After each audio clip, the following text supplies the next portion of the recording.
ഇന്നലെ അയൽക്കൂട്ടം മീറ്റിംഗിൽ പോയപ്പോ വാസന്തി ചേച്ചി പറയാ നിന്റെ ഭർത്താവിന് എന്താ ഒരു ശുണ്ടീന്ന്. അതൊക്കെ പോട്ട്.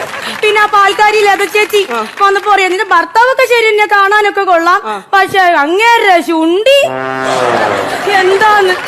ബാങ്കിൽ ഞാൻ പൈസ അടയ്ക്കാൻ പോയില്ലേ, അപ്പൊ ആ ഗിരിജാ മേഡം ഉണ്ടല്ലോ, മേഡം പറയാ ആണുങ്ങൾക്ക് ഇത്ര ശുണ്ടിയൊന്നും വേണ്ട, കുറച്ച് വേണമെങ്കിൽ കുറയ്ക്കാന്ന്.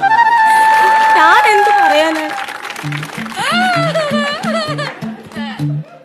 ചെറുതായിട്ട് ചുണ്ടി ഉണ്ട് എനിക്കല്ലേ? ചെറുതായിട്ടല്ല, നിങ്ങക്ക് ഗംഭീര ചുണ്ടിയാ.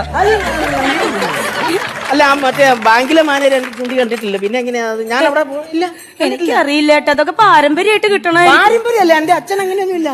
അച്ഛനില്ല. അമ്മേ, അയ്യോ അമ്മേ, അമ്മേനെ അമ്മേനെ വിളിക്കണം, ഈ കാര്യം അറിയിക്കണം. നീ എന്നോട് കാണിച്ച അമ്മേ. അച്ഛന്റെ ചുണ്ടി ചോദിക്കാനാണോ?